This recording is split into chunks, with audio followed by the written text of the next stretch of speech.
Odisha plus खबर ही।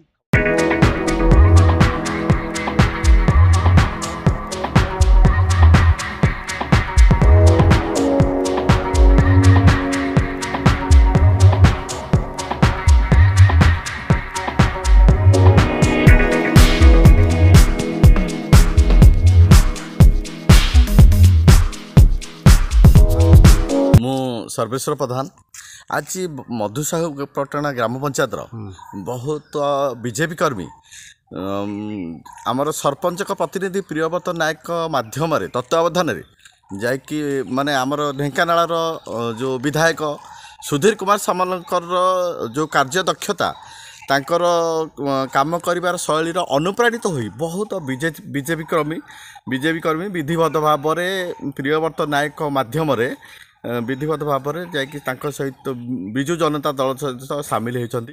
गोटे शंख चिन्ह हूँ आमर सांसद प्रार्थी डॉक्टर अविनाश सामल तांको गोटे शंख रोचे। द्वितीय जोटी रोचे आमर मान्यवर विधायक सुधीर कुमार सामल तांको गोटे शंख चिन्ह रोचे। तेणु से होती आमर विधायक जड़े एमपी आ जड़े होती एमएलए डबल शंखरे भोट दे आम विपुल मात्रा मधुसापटना ग्राम पंचायत जो बीजेपी कर्मी मैंने आज जाकि विजु जनता दल सामिल होती से माने दृढ़ संकल्प नहीं जे विपुल संख्यार जययुक्त करेंगे।